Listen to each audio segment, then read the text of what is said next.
It was the middle of a sweltering heat wave when the first lightning bolts sliced through the sky, but that wasn't what made Ethan's phone vibrate urgently against his desk. No, it was the motion sensor alert from his storm shelter, discreetly concealed beneath a patch of artificial turf in his backyard. This wasn't a routine alert, no storm debris or curious raccoon. The shelter's camera feed streamed live to Ethan's screen, and there she was, Linda, the HOA president, clutching a flashlight, bolt cutters hanging from her wrist, standing wide-eyed inside his shelter like she'd just wandered into a top-secret bunker. Then, with a mechanical hiss, the shelter's doors slammed shut behind her, biometric locks engaging, trapping her 3 feet underground as the thunderstorm roared closer. Ethan couldn't help but let out a disbelieving chuckle. Linda, who'd spent months harping on neighborhood standards and HOA compliance, had broken into his federally funded emergency shelter and was now locked inside, panicking like a mouse in a trap. For a brief, almost cinematic moment, Ethan wondered if he should just grab some popcorn and enjoy the show. Rewinding the past few hours, Ethan couldn't deny this mess had been brewing for months. Ever since he installed the storm shelter, Linda had been relentless, sending letters, passive-aggressive HOA notices, calling it an eyesore despite it being completely underground and invisible unless you knew where to look. Ethan, a mechanical engineer, had secured all the permits and approvals years ago, even tapping into disaster mitigation grants that made his setup practically government-grade. But Linda, self-appointed HOA dictator, didn't care about facts or legality. She cared about control. If she hadn't personally greenlit it, it shouldn't exist. Today, armed with rumors, a cheap flashlight, and an inflated sense of authority, she'd decided to play vigilante. Earlier that day, Ethan had been at his usual coffee shop, working remotely, when he spotted Linda and her 2 lackeys, Greg and Susan, skulking around his backyard via his home security app. He figured it was another of their surprise inspections, which typically involved peering over fences and scribbling nonsense on clipboards. He'd smirked, texted a few neighbors about the Linda patrol, and returned to his latte, unbothered. After all, what could they do? The shelter was protected by law and a slew of electronic safeguards he'd installed himself. Little did he know, Linda was about to escalate far beyond her usual pettiness. Linda's first mistake was thinking her dollar store bolt cutters could crack a door built to withstand F5 tornadoes. What she didn't know was that the shelter's emergency entrance had a tamper detection system. If anyone tried to force the hatch, it would unlock for 30 seconds, long enough to scramble inside, then lock down until manually reset from the interior console. It was designed for survival, not nosy intruders. Now, Linda was learning that the hard way. Inside the shelter, Linda's brief moment of triumph turned to panic. She'd expected a quick in and out, snap some photos of unauthorized construction to send to the HOA's lawyer. Instead, she found a high-tech marvelet with emergency LEDs, lined with stocked shelves, and equipped with cameras, sensors, and heavy-duty automated systems. Her flashlight swung wildly as her heart raced faster than the storm winds outside. She spun toward the hatch, only to hear the gut-dropping sound of mechanical locks sliding into place. She pushed, pulled, even kicked the door with her sandal-clad foot. Nothing. It might as well have been cemented shut. In her growing frenzy, she shouted for Greg and Susan, but they'd wisely stayed outside the fence, watching from a safe distance. Watching the footage on his phone, Ethan almost felt a twinge of pity. Linda's banging on the hatch, yelling about HOA rights and civil liberties, was the kind of drama you'd see on low-budget reality TV. Ethan decided it was time to head home, but he wasn't rushing. He wanted Linda to stew in the consequences of her entitlement. He drove back leisurely, even stopping for a soda at the gas station, while the shelter's system dutifully recorded every one of Linda's hysterical rants. Meanwhile, the storm clouds darkened, and the first heavy raindrops fell, thick with the scent of ozone. As Ethan pulled into his driveway, he spotted Greg and Susan huddled under a patio umbrella across the street, looking like kids caught pulling a prank. They waved awkwardly, but said nothing. Ethan gave them a slow nod before strolling to the hatch control panel, disguised as a garden shed. He tapped into the security feed, cranked up the speaker, and let Linda's voice fill the air. "This is unlawful imprisonment. I demand immediate release, she screeched, pounding the inner door. Ethan leaned into the mic, cool as if ordering pizza. "You're trespassing on a federally protected emergency facility. Please remain calm. Authorities have been notified." The scream that erupted from Linda could have cracked windows. Ethan winced, but couldn't hide his grin. He hadn't called the cops yet, but he was about to. This was one for the ages. As storm sirens wailed in the distance, Ethan savored the poetic justice.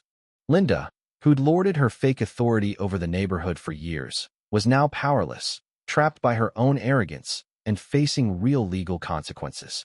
The thunder above rumbled like cosmic laughter as Ethan dialed the sheriff's office, picturing the gloriously awkward police report to come.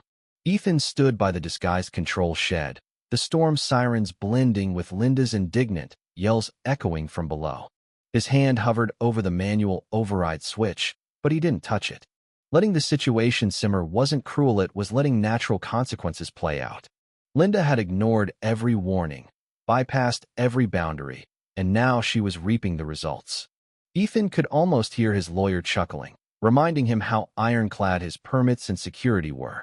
He finally called the sheriff's department, calmly reporting an unlawful break-in to a federally subsidized emergency facility. The dispatcher's tone sharpened, promising deputies and a federal investigator. This was no longer an HOA spat, it was government business.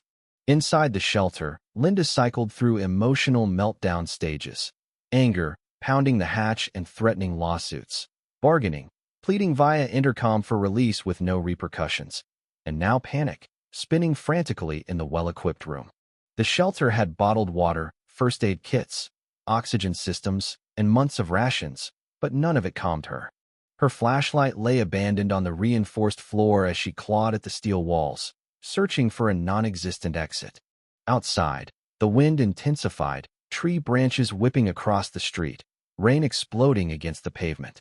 Neighbors emerged on porches, clutching coffee mugs and phones, drawn by the drama unfolding at Ethan's place. Word spread fast Linda was getting what she deserved, and everyone wanted a front-row seat.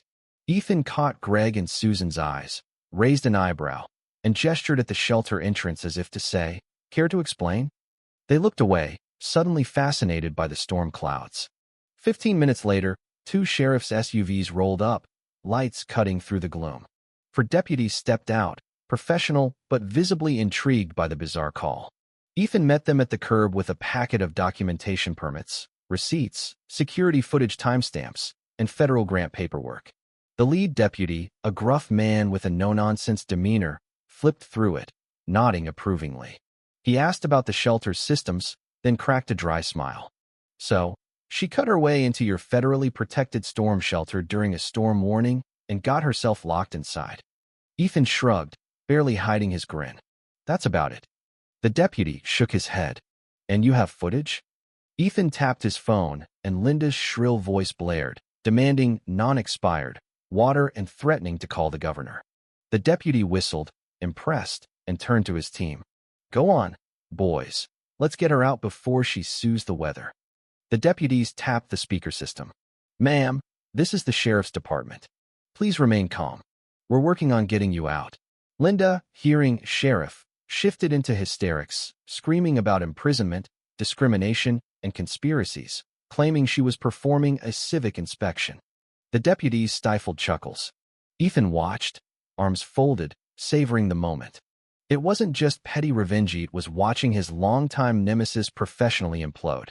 After brief deliberation, the deputies used the manual override Ethan had designed for emergencies, not clueless intruders.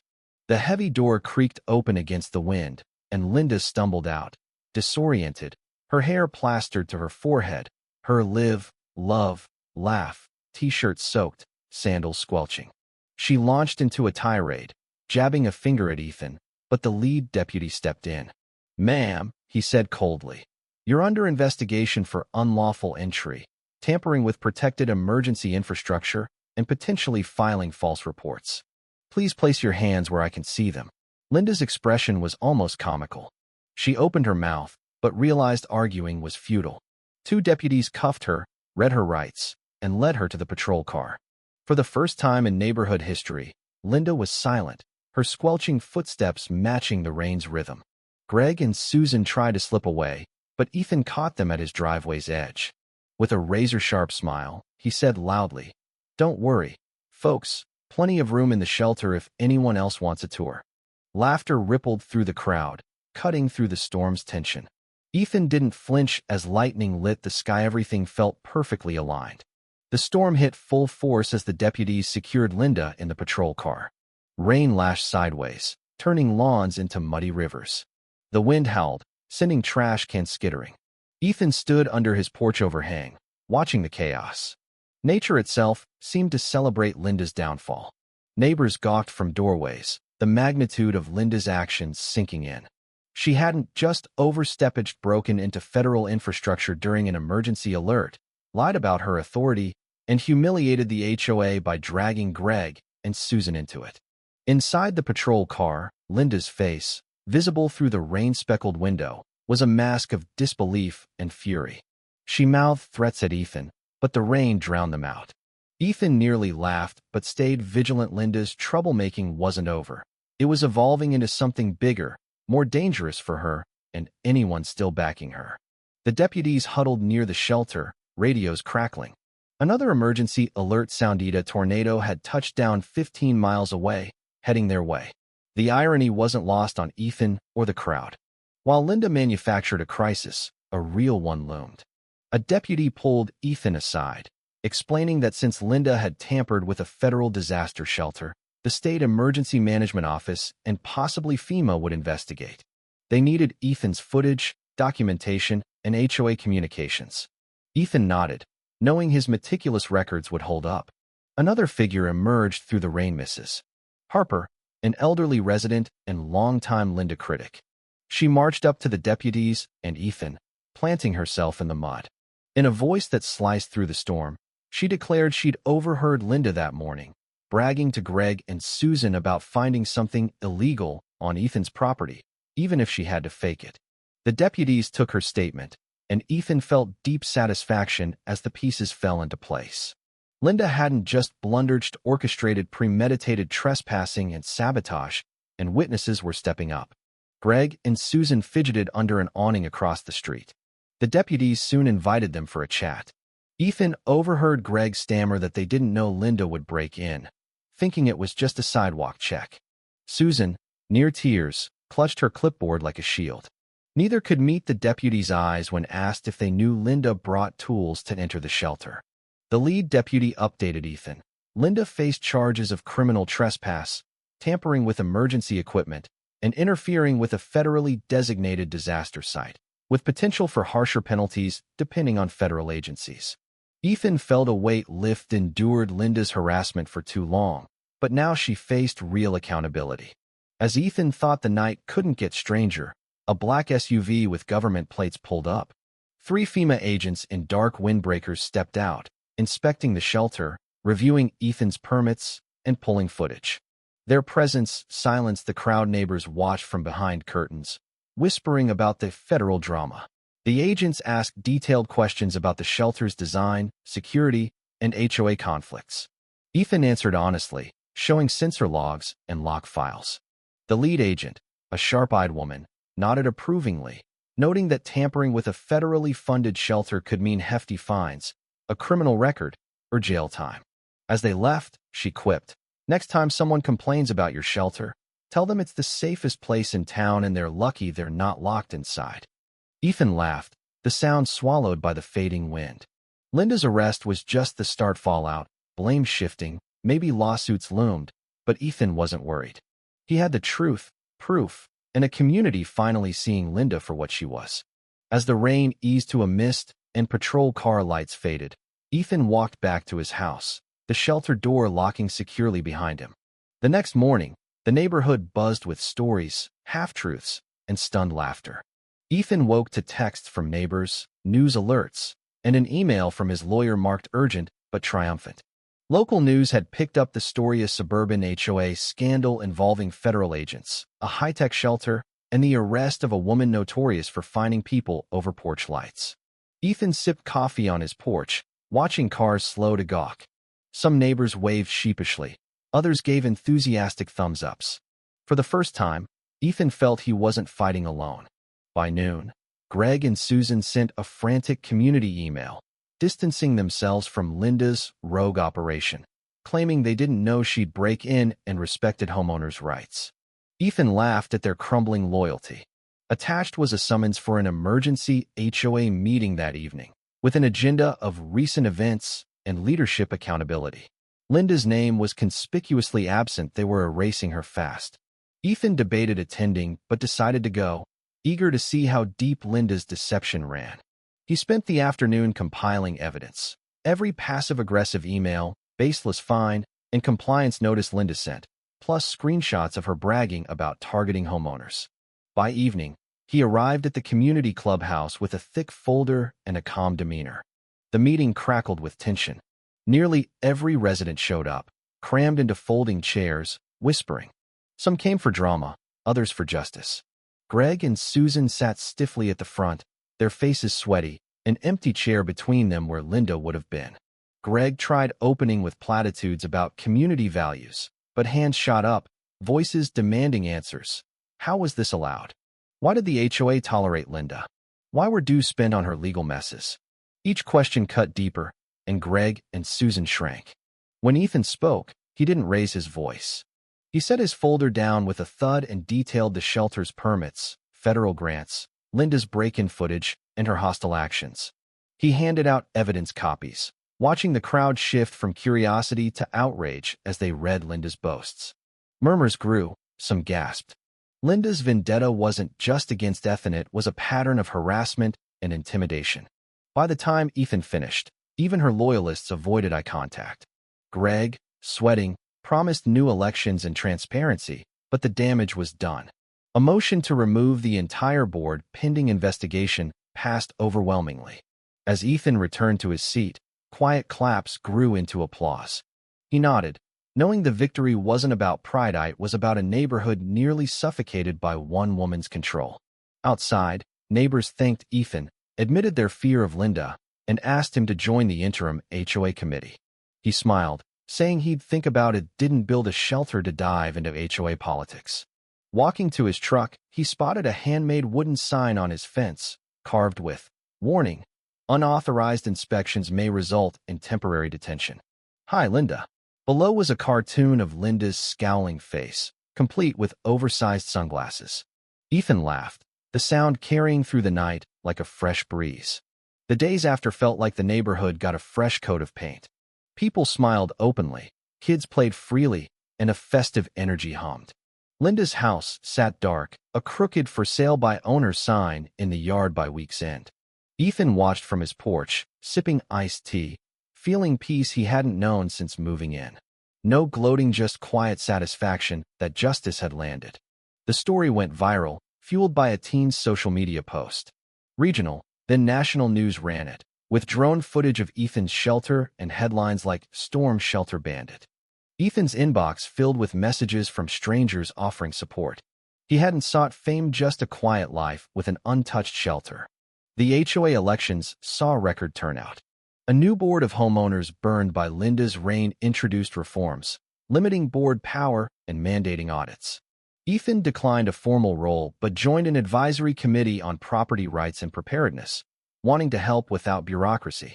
One sunny Saturday, the neighborhood threw an impromptu park barbecue, stuffy newsletters, just grills, kids on scooters, and neighbors chatting like friends. Ethan shared the shelter story modestly, focusing on its absurdity. The real win wasn't trapping Linda, it was the community shaking off fear and rediscovering itself. As evening fell, neighbors unveiled a polished oak sign for Ethan's property. Private property. Unauthorized entry may result in a complimentary lock-in. Have a nice stay. Below was a cartoon tornado chasing a figure in sunglasses. Ethan laughed, touched, and helped mount it by the shelter path, a symbol of change. Linda's legal troubles grew. Charges of tampering with emergency equipment, trespass, obstructing federal programs, and falsifying HOA records piled up. Her lawyer's plea deal attempts flopped, and her lawsuit against the HOA was laughed out of court. Her house listed at a bargain price, avoiding her community role. When her moving truck arrived, Ethan didn't watch was upgrading his shelter, not out of fear but love for the work, free of harassment. The neighborhood bloomed. Gardens sprouted, block parties thrived. Kindness multiplied, a tool-sharing program, a team mowing lawns. It was like the subdivision exhaled after years of holding its breath. Ethan smiled for no reason, a lightness in his chest. One evening, on his porch as the sun dipped, Ethan reflected. It wasn't about the shelter, HOA, or Linde. It was about freedom to build a life, protect what mattered, and live without petty tyranny. The storm had passed, leaving stronger roots, clearer skies, and a neighborhood that stood together. As stars blinked on, Ethan smiled, knowing he was exactly where he belonged, and no one could take that away.